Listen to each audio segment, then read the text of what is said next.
वसुलीसाठी जबरदस्ती करू नका असे स्पष्ट निर्देश आता महाराष्ट्र ट्रॅफिक पोलिसांना देण्यात आलेत।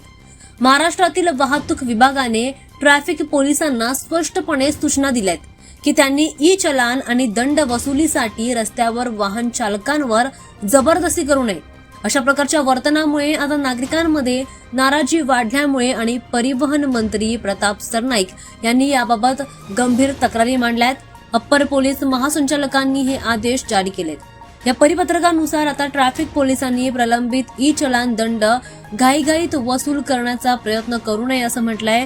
कोणत्याही प्रकारची अवैध पैशांची मागणी किंवा दबाव ठेवणं यासाठी कडक बंदी असणार आहे। वाहन चालकांशी सभ्य आणि सौजन्याने वागण्याचे निर्देश देण्यात आलेत। या सूचना जर पाळल्या नाहीत तर संबंधित अधिकाऱ्यांविरुद्ध शिस्तभंगात्मक कारवाई केली जाईल असं देखील म्हटलं गेलंय। या निर्णयामुळे आता राज्यात वाहन चालक आणि ट्रॅफिक पोलीस यांच्यातील नातं सुधारण्यास मदत होण्याचा उद्देश आहे असं देखील म्हटलं जात आहे। त्यासोबतच धनवसुलीच्या पारदर्शक आणि कायदेशीर प्रक्रियेला आता चालना मिळणार आहे।